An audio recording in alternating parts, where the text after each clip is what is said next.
but local board in particular. There are candidate statements and candidate interviews with all 11 candidates standing for the Waiheke local board up on waihekeradio.org.nz. We hosted the Great Waiheke Radio local board election candidates debate at Artworks Theatre last week. You can also listen to that at waihekeradio.org.nz. And I suppose for the first time really in this election, we're also taking a look at the candidates for the Waitematā Gulf Islands Award and talking to those candidates. So stay tuned, because in just a moment we're going to be talking to two of those candidates together, Mike Lee and Patrick Reynolds, here live in the Waiheke Radio studio. That'll be coming up in just a moment.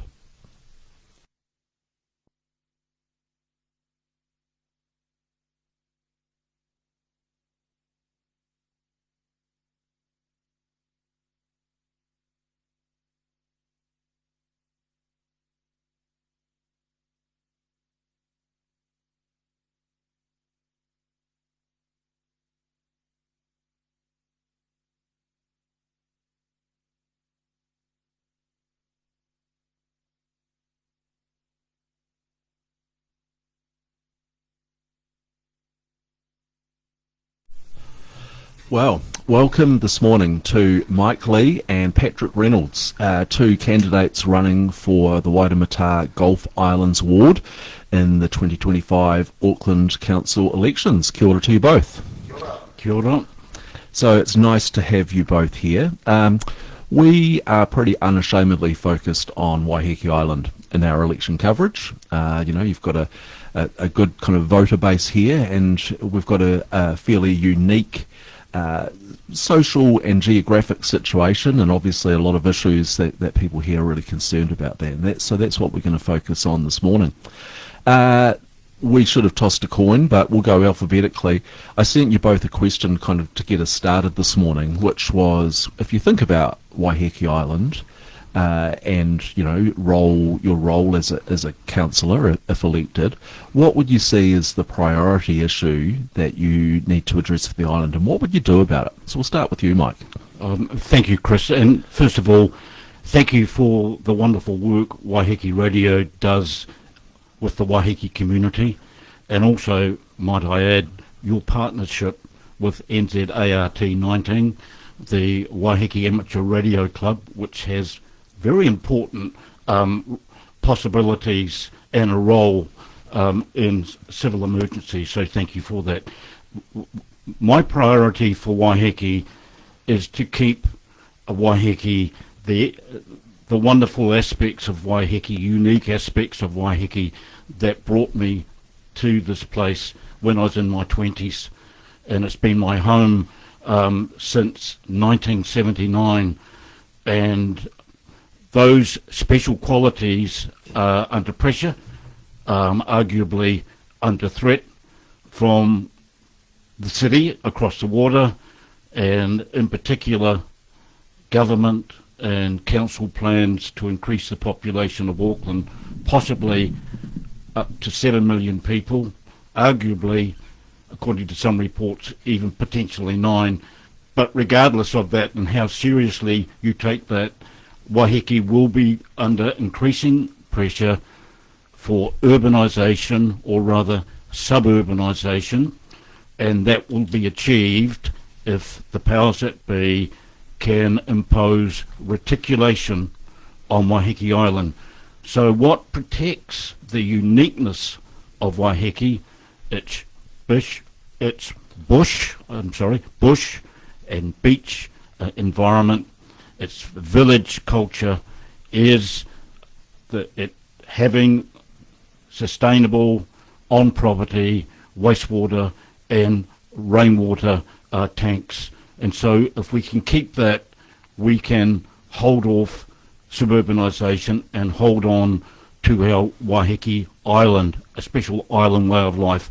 Otherwise, we'll just turn into another marine suburb. I can talk about that in more detail later. Great. Thanks very much, Mike. So, Patrick, when you cast your mind to Waiheke, what do you see as the priority issues facing the island, and how would you want to address that as a councillor? Well, at a high level, Similar, very similar to what Mike has just said, in the sense of it is a unique and very precious place, and retaining those things that are unique and precious about it are clearly a high level value. The question then comes to, what does that mean in practical terms? I know of no one who is interested in reticulation. For example, there's no serious plan to do that, and I agree entirely, would be an enormous disaster, and as would suburban sprawl over the island. That is also a very poor thing.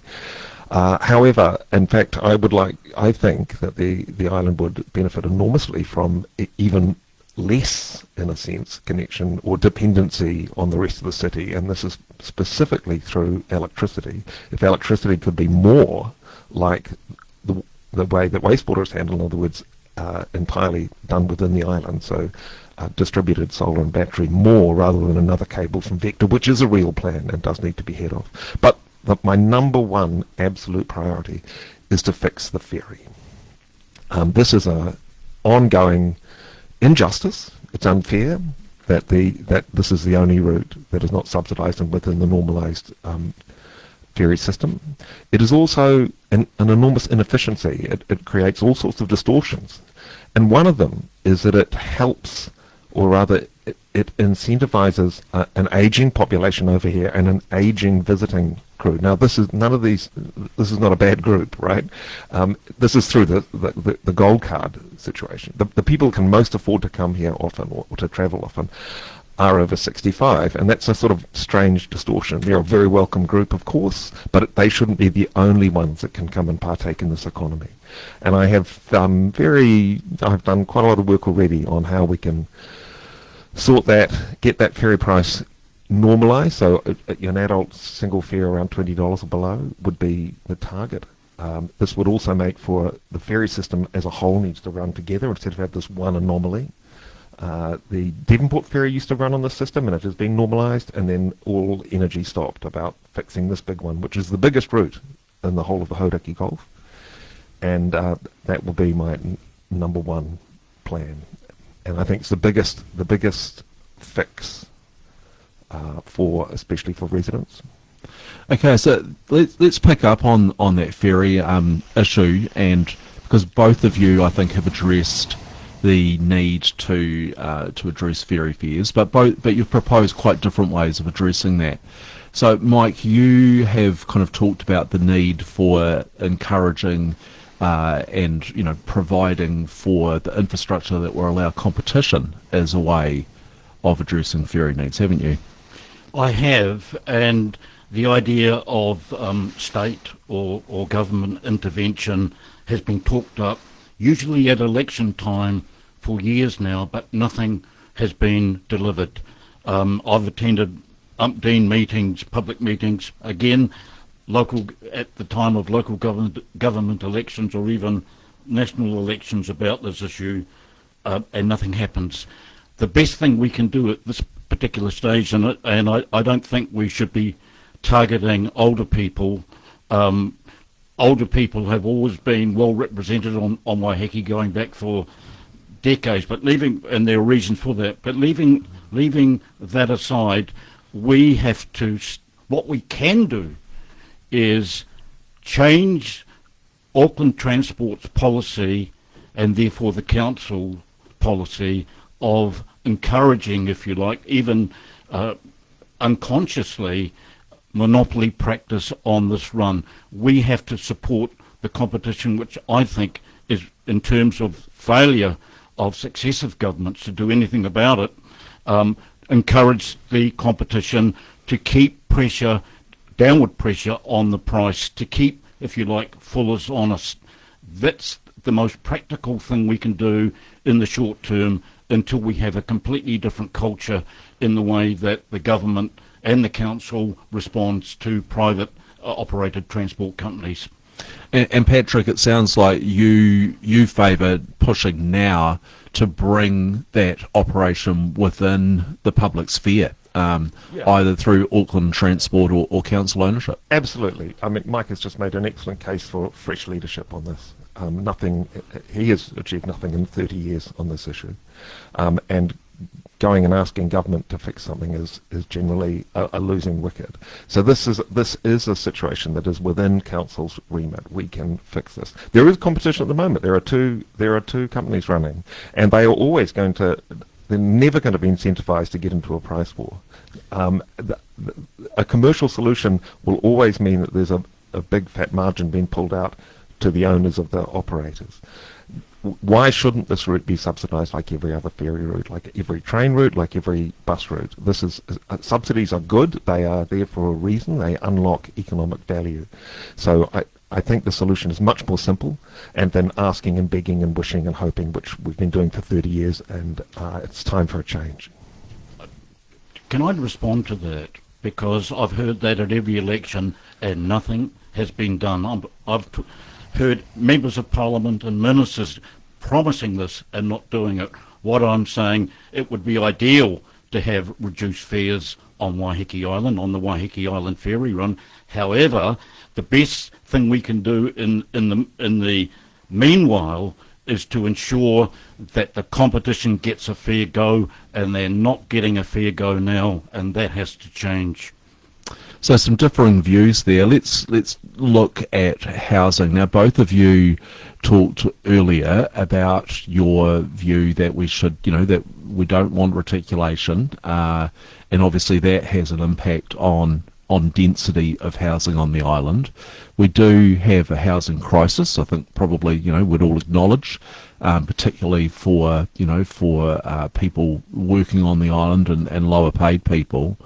So what, and the council at the moment is going through housing planning. Now, obviously a lot of that applies to the city and less so to the island, but there are some solutions needed here on the island.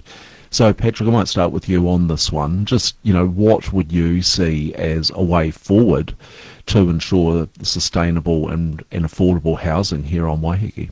Yeah, so the challenge is to not add to the speculative market, right? Because this is such a beautiful place that big money from elsewhere will always, just drag up the value even of the sweetest little fibrillite shack.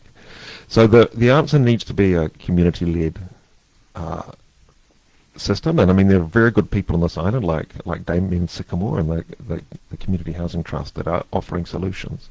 The hard limit of wastewater is a very real limit, but there clearly are ways that medium density can be provided within existing urban limits. Absolutely no extension of housing out across any more urbanisation of the island is not welcome.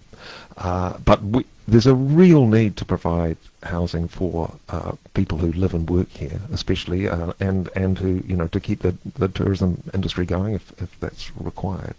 And the simplest thing, the first thing, is to change the rule about accessory dwelling units, right? Currently there's a month limit. They were allowed, granny flats, right? They were enabled intended as a boost for the tourist accommodation market. So there was a rule put in saying you couldn't let it for longer than a month. But some owners of those units actually would prefer not to have the hassle of Airbnb, and would actually like to let long term to someone they know or don't know, and who would be a local. And I think that is a no cost, just a pen move, a regulatory move that can unlock housing at affordable rates and from existing dwellings or further small granny flats on sites with their own septic tanks and their own rainwater and ideally a solar panel. So these are all small things, but they add up, and they can really help at the bottom end of the market and the permanent end of the market for residents and workers. So, Mike, is it about utilisation of current stock, or is it time for a game changer in housing on the island? Well, really, that's up to Waiheke people themselves. We're talking about possible profound changes to this island and its way of life. Now, we can't be saying we value this island, its uniqueness, if we are in effect arguing for more suburbanisation, including shoebox apartments. There is a lot of unutilised capacity in terms of housing on the island right now. And just bear in mind, Waiheke always was a batch island. The batches are significantly more upmarket nowadays, but there are lots and lots of homes that are sitting empty, and I do agree with plans to, or policies to try and incentivise more use of those empty houses. That being said, we are an island, and I think there has to be a community buy-in of what is our population carrying capacity. We can't have it both ways. We can't have a unique island way of life and at the same time to be pushing for suburbanisation. But in the end, that should be up to the Waiheke people and not imposed on Waiheke people by well-meaning people from outside. Is there an argument to be made, not for suburbanisation, but for urbanisation? We've got council-owned land down at Matiatia. You could put up a high-rise on that thing and put in some articulation and limit an urbanised area to a small part of the island, put some, provide some affordable housing. Is it time for a game changer like that? For me personally, no. However, it's up to the people. It should be a public process. We had a celebrated case when someone, back in the day when somebody wanted to put a marina in Matiatia, and there was a huge campaign from Waiheke people to stop that. Now, that was a marina. It wasn't a high-rise shoebox apartment building. I'm not too sure how that would fit into the environment of Waiheke Island. Suburbanisation, urbanisation, well, that may actually even be more inappropriate if we're talking about an island way of life and its economy, which we can talk about. Now, Patrick, you are in favour of high-density housing around transport hubs in the city. Do you favour the same here on the island? No. That's easy. Also, there's the plan for Matiatia is a park, and that's hugely supported by 95% of people on the island. I'd take the lead from the locals here. I don't think anyone is seriously proposing high rise. You just did. No, I didn't. Yes, you did. Mike, I know you love to fight imaginary battles, but I certainly am not suggesting high rise. Okay, that's absurd. The district plan is likely or hopefully going to be looked at in the next few years. What do you anticipate will be the most important consideration in the review of the Waiheke Gulf District Plan? Mike, you'll go to yours. Well, Chris, they've already started on that, and I guess it was COVID that interrupted the process. And reticulation was very much on the books, and it was being pushed very hard indeed. So I guess that is likely to be a concern. I have come to agree with Paul Walden on the subject. I have assumed for years that it would be inevitable for the Auckland Council Waiheke Gulf Islands District Plan to be folded into the Auckland Unitary Plan, what's left of it after the latest reforms. However, I've now come to believe that we should try to keep our own separate Gulf Island District Plan, better to address the uniqueness, if you like, of island communities in the Waiheke Gulf.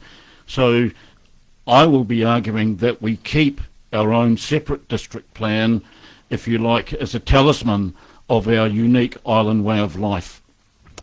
And Patrick, what's on top for you thinking about that Gulf District Plan?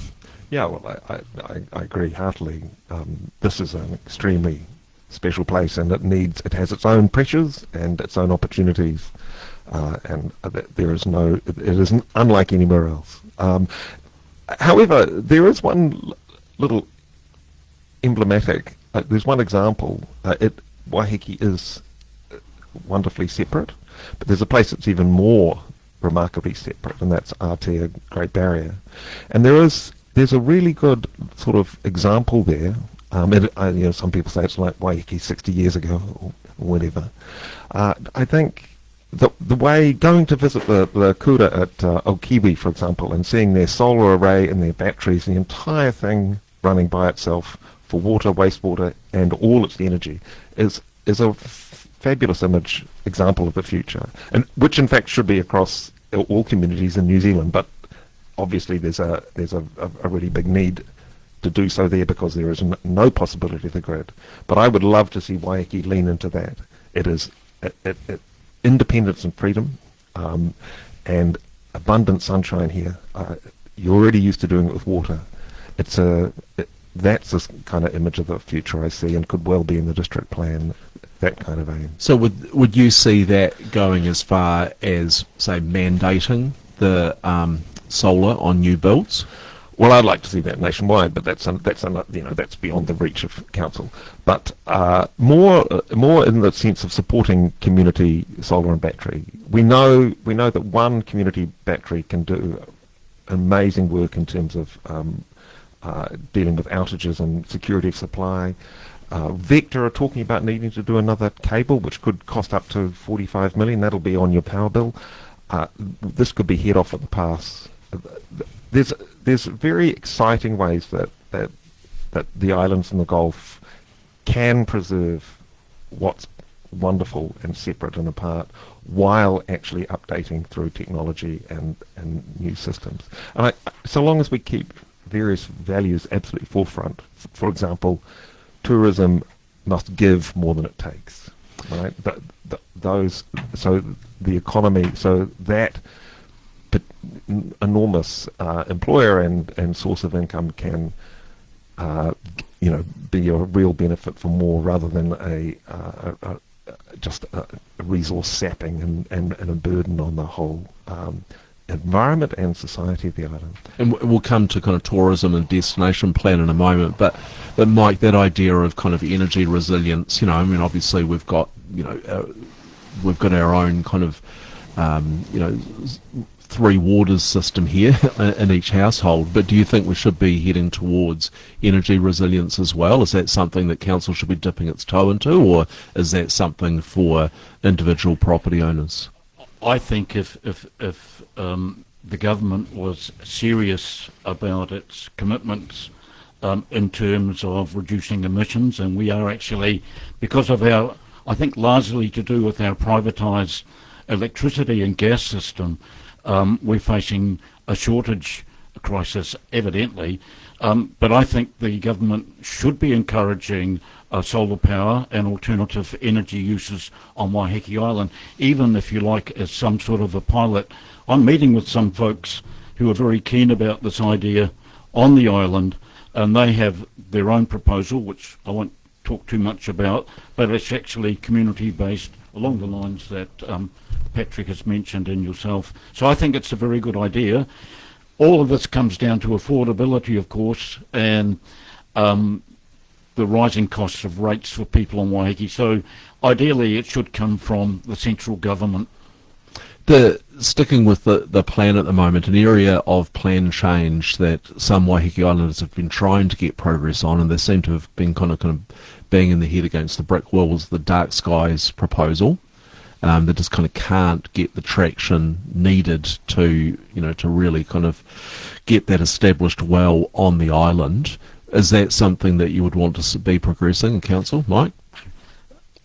Well, I worked very hard to get Aotea Great Barrier dark skies status, and I guess I've always felt that's their unique thing. That's their special card, and in the tourism market, and so in terms of dark sky for Waiheke, that's fine, but I think we should at least let Aotea kind of have that niche as in the Auckland region, as this. You don't get darker skies than on Aotea. I'm all for helping in terms of dark skies, and I know the people quite well, but I'm a little bit torn over that, because the Great Barrier community are very proud of that unique status, and if Waiheke was to emerge as a dark skies island, it kind of would take that specialness away from Aotea. So it's something you've got to work through. It's not as simple as you might think. Well, yeah, and it's never going to be as dark as Aotea, but I suppose, there could be the option, couldn't there, of, again, putting requirements on new builds around lighting. Sure, absolutely. Yeah. Patrick, where are you on that? Yeah, I mean, it's a good thing, and a good thing isn't a less of a good thing if there's more of it. Yeah. Yeah. Okay, let's turn to tourism, and that's a real tension here on the island. Obviously, it's essential for the economy, but it puts pressure on housing stock. Some of the employment practices. There's some pretty people have got some pretty insecure work around that, and so on. There seems to be, I was just reading this week about the ongoing kind of dramas to try to arrive at a destination plan around that. So, Patrick, where do you see that the city and it needs to go, and in particular in regard to Waiheke, what's the way forward for a sustainable tourism and destination plan that will work for this community? Well, first, I should just say that this is an amazing destination already. I host quite a lot of overseas visitors, especially urbanists, people interested in cities, and I always recommend that they come over here, jump on the bus, and get up the spine of the island, and I can point you to various YouTube videos and things that they've made, and they are completely blown away by the experience. This is already a great offer, and it's up to the people of Waiheke how much and in what way, and how they do it, and I completely understand the tensions here. Again, I'll mention Aotea. I had a really interesting time there. I got two very particular views on this. There were only two ideas. One was we should grow it really well. It's our golden egg, employment for people. And then the other one was it's already out of control. It's got to stop. There was absolutely no middle ground. So that's a very difficult thing. One thing that really needs addressing is seasonality, and I do have some ideas around that. It's very difficult to run an extremely peaky thing. The infrastructure you need for the peak of the peak, and the people and the employment, and then what do they do the rest of the year? These are very real problems. Housing for staff who are baristas and so forth don't earn a fortune. They're not going to live on the cliffs of Onatangi. These are all really quite big problems that need ground up local solutions, and I'm sure that the plan will be hard to get to, but that's a really worthwhile. It's way better to go to try to air these issues and work them through in advance, rather than just someone starts something and you end up with it. So I think it'll be a hard one, but a really important process with ideally with a great deal of consultation. So I'll come to you on this, Mike, but I mean, part of it, isn't it, is economics. That, you've got people, as you say, Waiheke is kind of a jewel in the crown for Waiheke tourism. So people come, they'll stay in town, they're staying in hotels in the city. A lot of people are day tripping. Fuller's obviously making a lot of money off tourists, and our infrastructure is really under pressure. You talked to Patrick about people catching the bus. Well, locals can't get on a bus in the summer because there's so many tourists catching it. So, Mike, where do you see, what's needed in a destination plan? Do we need a destination plan? Well, that's interesting. The destination plan for Waiheke, and incidentally for Aotea Great Barrier, turned into an expensive farce, really, and in the end nothing of value came out of it, which really is a reflection on the council and CCO bureaucracy. However, tourism is vital for the Hauraki Gulf, but it needs to be appropriate to the environment, and the environment is actually should be the attractor. In terms of Waiheke, the point you raised, Chris, means that Waiheke from time to time, especially before COVID, was reaching the stage of over-tourism. What I'm suggesting is, leaving the destination marketing approach aside, and we'll leave that to the local board and better luck next time, I'm suggesting that we are not capitalising on the values we have sufficiently. We are part of an archipelago, if you like, of islands, and we have sister islands in the Gulf, and one that comes to mind is only 2 kilometres away, and that's Motuihe, which is a fantastic native bird sanctuary, which hardly anyone on Waiheke can get to see now. So it's important that we siphon off, if you like, the people that are coming into Matiatia and get them over to Motuihe and the other sister islands, including Rakino, and down the bottom end, Pakatoa and Rotorua, and take the pressure off the infrastructure here by sharing it around and making the experience richer for our visitors. Speaking of the Gulf, and let's kind of expand beyond the beaches of Waiheke into the wider Gulf. Mike, you've been a strong advocate and a proponent of a marine reserve off the island. Patrick, you recently visited Otata, and there was discussion around the attempts to get legislation passed to implement marine protection areas in the Gulf. So where do you see the need for Gulf protection, Patrick? And then I'll come back to you on that, Mike. Well, it's clear that the Gulf is the natural environment is under enormous pressure, and this is extremely difficult, and we really it needs urgent help. The recent legislation, which we hope is going to be, through its third reading, will make a really big difference. An incredibly hard one. The work of the Hauraki Gulf Forum, there are very intense and impassioned competing views on this, and the only way forward is a mature process like that. It's slow, of course, and difficult, but we must do everything we can to increase protection and to restore and enhance this natural environment that we all depend upon. The economy is a wholly owned subsidiary of the environment. There's no trading that off any longer. I mean, this is a global emergency, but we can see it starkly in the Hauraki Gulf. Extremely important, urgent work, and there are some really good, dedicated people. And do you support the reserve proposal that Mike and others have been behind? Absolutely, and the high protection areas. There's a very good case for being able, for example, to harvest kina where there are situations of kina barrens. But look, I am not the expert on this. I'd absolutely take the lead from the experts and the people on the ground in these cases and weigh it all up and through process.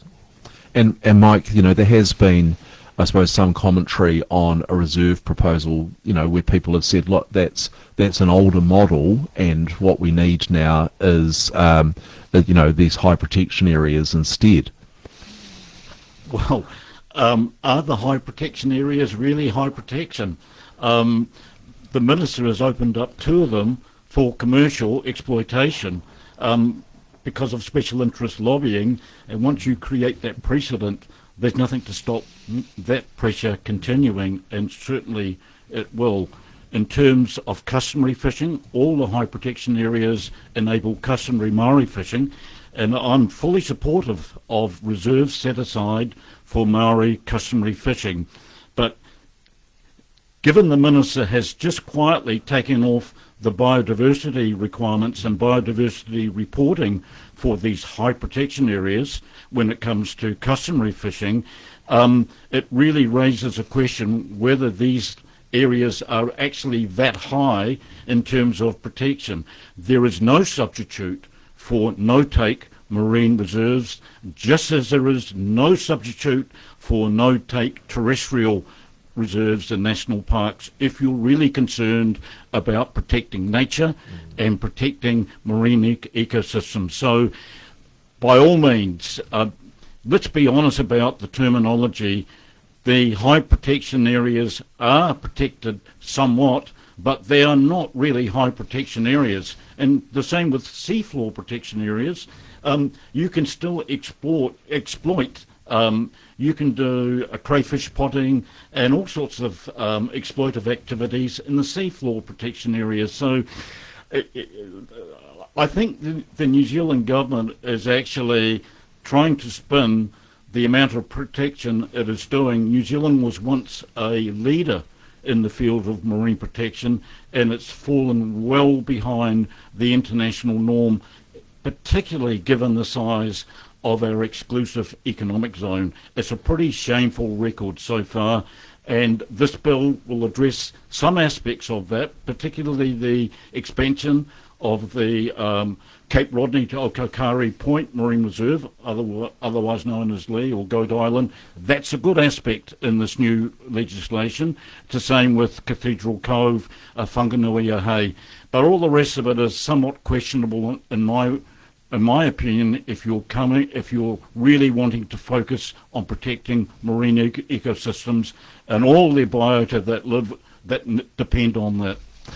Yeah, and I mean we could talk a lot more about that, in the aspects of the role of management of sea areas, which reserves can sometimes, hinder some of the active management which might be useful in those areas, however.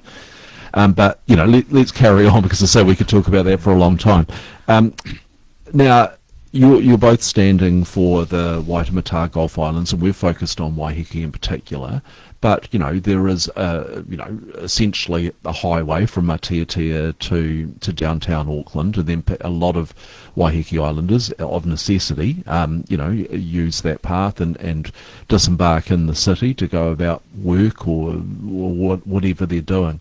I suspect that you probably have greater differences around your views on what should happen in the city than you do around your views on what should happen in Waiheke. So I'm interested in your views on the type of development or issues that face that downtown city centre area where Waiheke Islanders get off the boat. Yeah, well, the city centre is exactly diametrically opposed to what we've been discussing about Waiheke. It is a place where intensification is valuable and useful. I do advocate for high rises there. In fact, in my role as Deputy Chair of the City Centre Advisory Panel, we commissioned a report from Shamabel Ekop into the viability of further development in the city centre. And the phrase that he used was further expansion, especially of housing in the city centre, is what he calls a free hit. And a free hit in what sense? It's a free hit in terms of public cost. The infrastructure is already there, excess of infrastructure in the waters and in transport. It is ready to go. It has the least impact on the environment. In fact, the more city we build in the city, the less pressure we put on the wider, especially the fringes, the beautiful and productive countryside at the edges of the city in every direction, including the Gulf Islands. So there is absolutely a relationship between what happens in the city and what happens in the natural world.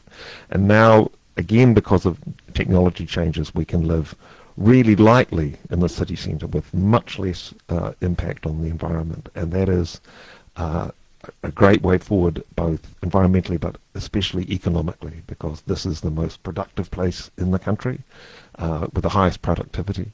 These are high quality, valuable jobs that enable young people to stay in the country. The city in many ways is the answer to the problems in the countryside, and we need to lean forward positively into the 21st century and to operate the city The future of cities is fantastic. It is more urban, but it is also more green. We need to So- green the city, and this is a really exciting opportunity. So where do you stand, Patrick, on the type of development we see in that kind of downtown area, the pedestrianisation, the kind of park development and so on? Well, it's absolutely a proven success. I mean, the part of downtown that's booming is all north of Customs Street. It's Britomart and Commercial Bay. Remember, we're at the end of a multi-decade active policy on the part of council to flip the city centre from a north-south spine up Waiheke Valley to an east-west one along the waterfront. It's like Auckland discovered its waterfront, broke through the red fence, right? And this is absolutely successful, and Auckland is really poised right now. Next year, or the end of this year, we're going to see the convention centre open and at last, and the City Rail Link next year. These are transformational projects, especially the City Rail Link. And I'll come to you in a sec, Mike. Just one last thing on this, Patrick. The port. Do you favour the port remaining where it is? Auckland will always have a port. It is a port city. It is the reason it's there. How much, how it's used will change over time. There is a current plan for the three currently easternmost wharves, called the Central Wharves, to come back to the city. They are surplus to port operations. This will happen. We have a history of moving west to east, of urbanising the industrial portland, and this process will take time. I do not believe that there will be a click of the fingers and one day the entire port will be moved to somewhere else. Incremental growth in other ports will happen, like has happened with Port of Tauranga, which grew very slowly over time to supplement Auckland. My prediction, this is not as such a preference, but a prediction, is that Northport will gradually, especially if it gets a rail connection soon enough, will gradually start taking over some export and import duty, but it will be, again, gradual rather than a big kahuna. And Auckland shouldn't lose support. It's a valuable... All right. So, Mike, you've expressed some concerns about some of the changes in the kind of downtown area. Yeah. I'll start off with the port, because the first response Patrick gave about intensification in the city, I completely agree with. In terms of the port, he wasn't particularly straight up about his support for moving the port out of Auckland. The port is vital for Auckland's economy, and it's vital for the people who own it, the people of Auckland. And the people of Auckland own that port very much through the work of myself and my colleagues over the past 30 years, ensuring that it stayed in public ownership, and the shares of the port that were privatised, we bought back into public ownership when I was chair of the ARC. It's currently earning $85 million a year for the ratepayers of Auckland. It's essential for our economy. Now, in terms of what's happening to the central city, I have to take a different view from Patrick again. It is something of a disaster, to be honest with you, what is happening to our retail sector. 13.8% of shops in Queen Street are vacant. That's well above what's happening in Wellington, which is going through hard times at 5%. Well above what's happening in other parts of the city fringe. And so the removal of 1,000 short-stay car parks and loading zones, supported by Patrick and his urbanist friends, has been disastrous for the retail health of what was our major retail street, the Golden Mile of Queen Street. We've lost Smith & Co. with 98 jobs. 98 fellow Aucklanders lost their jobs from Smith & Co.'s because of these policies, I believe. I knew some of those people, and they loved working for Smith & Co.'s. It was there for 145 years, and it's gone now. Marbeck's was a cultural icon for music lovers in Auckland. That's closed because all the car parks that were handy to Marbeck's, from Customs Street up to Fort Street, were taken away about 4 years ago, and this is a consequence. Every car park we have to be serious about this. A city is not just for apartments. A city is also for business, not just banking business, but also retail business. Those people have to be looked after, and the way the council and AT have been dealing with this, I believe, is totally irresponsible, and it must be changed before it's too late. Yeah, Mike is completely wrong about this. He's stuck in last century, like he's stuck in this role. This is entirely unsupported by any evidence. Marbex has gone online. Of course, it's gone online. That is where shops are now. Shops are empty in St Luke's Mall. St Luke's Mall has endless free parking. This parking Exactly. cars Don't cars connect the dots. yeah, and they're losing shops. They're going empty. So this you make an argument that just doesn't connect. Zambezi, for example, has closed its Ponsonby Road store, kept its downtown store, but he now 13.8%. he now says the owner of Zambezi says his biggest store is the internet. The internet and the macro economy, which is in a terrible state, is the force of change. We have to be accurate about this, because if we have a misdiagnosis and say we need 6 lanes of traffic on Queen Street to save the shop so cars can go flying by and nobody's on the pavement walking into a shop, we come up with the wrong answer. We know what works in city centres globally now, and that is to make it an irresistible attraction. So no one is forced to go to the city centre for their job anymore. The daily commute is over. It's over globally. So city centres have to compete for quality, and it's the quality of the attraction and the unique offer that they can demand that brings the people to the yard. And the thing is, the city centre's economy has grown 25% in the last 5 years. Retail is really super important and very visible, but it's less than 1% of the city centre's economy. And hospitality, by the way, is booming in the city. It is doing very well. Retail is actually selling, Noel Leeming is gone. You can't buy a fridge in Queen Street anymore. This is not a surprise. This is natural change. Because it's very important.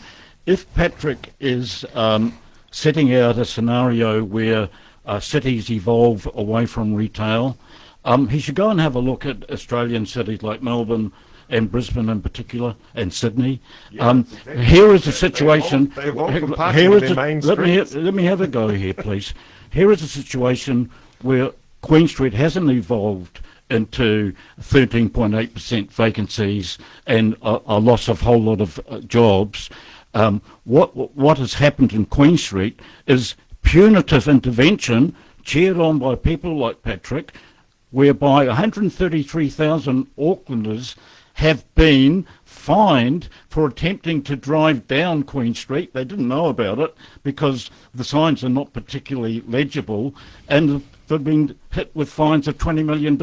It's not a case of Queen Street evolving. It's a case of Queen Street being crippled by punitive intervention by probably well-meaning but completely misguided policies which actually damage the Auckland's economy. You talk about healthy parts of Auckland's economy.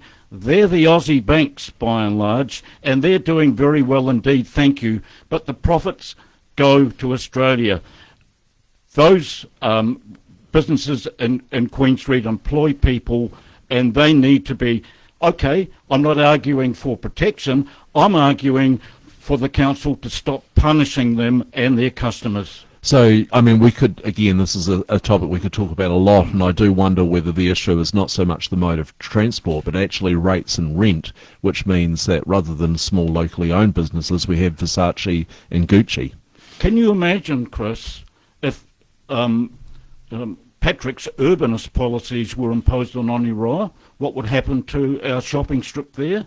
It would be extremely damaging to punish people for parking or driving down Oniroa, which they're doing to Queen Street. It's just crazy. It's just crazy stuff. The same as the city centre, Mike. Okay, if the plan didn't work out, you admit it, Patrick, and say, look, we got that wrong, let's rethink. But to keep on pushing on with it, it's like a World War I general. It's not It's 1950 not anymore, cannibal. Mike. I know you may feel nostalgic for that, but the world, we can only have policies for the future.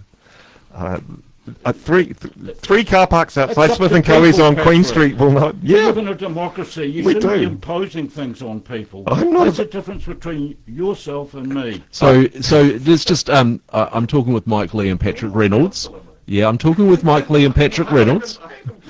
I've turned your mics off. You're the man of the establishment, and I'm the outsider. That's the reality It's of very it. Okay. funny you say that because you've been at the centre of Auckland governance for 33 years now, And I have delivered so either transformational How are you an achievement for outsider, Auckland. Mike? The electricity, the electrification of Auckland railways. so every The election opening you up of pop the- up and opening scream up at of how the terrible the waterfront. city is. If it's terrible, 1/3 of regional parks have been delivered by myself. These are transformational achievements. yeah, I These are I things think that you've I've done done. some. You've But done I some also good things, speak mate. out against things. Yeah. I also speak out against things. I know. And there are things happening in the city and in this world we should all be speaking out against. Okay. That in its own way is creative too. Can I? Okay, so I'm just gonna hold on. I'm just gonna let's just hold on for a second there.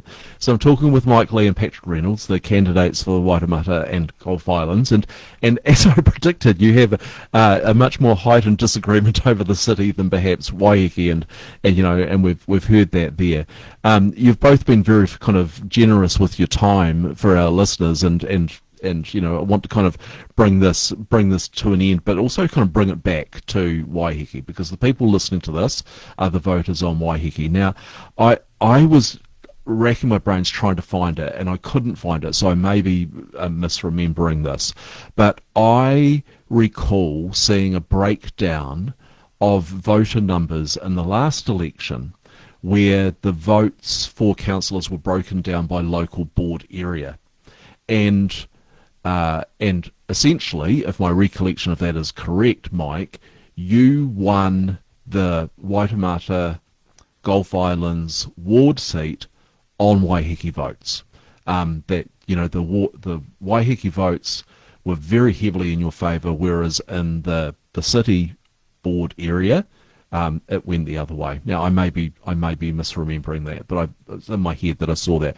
So the votes of Waiheke people are instrumental in who is going to win this seat. So what I'd like to finish with both of you is why you are the person that voters of Waiheke should be choosing to represent them in the governing body. And at the start of the interview, we started with you, Mike, so we'll give Patrick the last word on this one. So over to you. Why are you the person that people of Waiheke should be voting for? Those figures are not quite right, but there's certainly a strong element of truth in what you were saying, what happened at the last election. Just bear in mind that the electorate was gerrymandered to remove a large area of voting city people, mainly from Grafton, Newmarket and Parnell, that were there for 9 years before that. So, but leaving that aside, why am I the person that Waiheke Islanders should vote for? It's not because I am a Waiheke Islander and have lived here most of my life, but I do understand Waiheke and I get it and I value Waiheke and I want to protect it. I guess I'm a protector of the Hauraki Gulf and have been so for most of my life. But I am not a person who sees themselves as a leader to impose a vision or an ideology on people, whether they like it or not, because I think it's going to be good in the long run. I represent people, and if Waiheke Islanders want a representative who sees the value of the island from someone who actually lives here, I am the person to be that representative, not somebody who imposes ideas from afar or from above on top of people. I'm a delegate of the people and have been my whole life in politics. Patrick. Yeah, so I'm offering the people of Waiheke a fresh voice and a fresh start, and one that is objective, and I will take their lead on things. I am not allied with any factions here. I will listen. There's not a faction on Waiheke. No, I am. There's a handful. Okay, so you're endorsed by CNR, which is the National Party and the ACT Party, and I'm endorsed by City Vision, which is the Green Party, the Labour Party. I'm an independent. Anyone can endorse me, including Labour people. Okay, Okay, Mike, no, let's let Patrick finish yeah. here. Yeah. So I have no factional links on the island. I will listen independently and take what the local board and other groups on the island want to the governing body. This is what I offer. I also offer fresh thinking and new ideas about how I am open to those.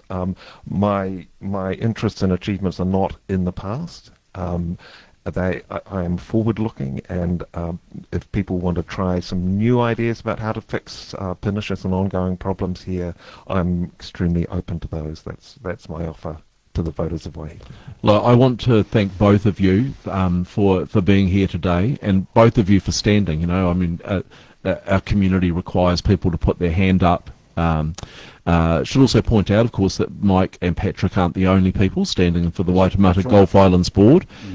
We have been speaking with other candidates as well at waihekeradio.org.nz. You'll find interviews with Genevieve Sage, who was invited to this but was unable to be here today, and to Selena Renner. So we've been speaking to the people who either reside or actively campaign here on the island with our focus on Waiheke and issues. Don't forget Lester, who's actually putting in good ideas. They've been very good debates. Yeah. We've had 5 debates so far, and we're going to have 6. That's way more than what the mayor does, or even prime ministers when you come to think of it. Yeah. And so thank you very much for being here this morning and contributing your ideas and your passion for the listeners. Thanks very much. Thank you. Thank you.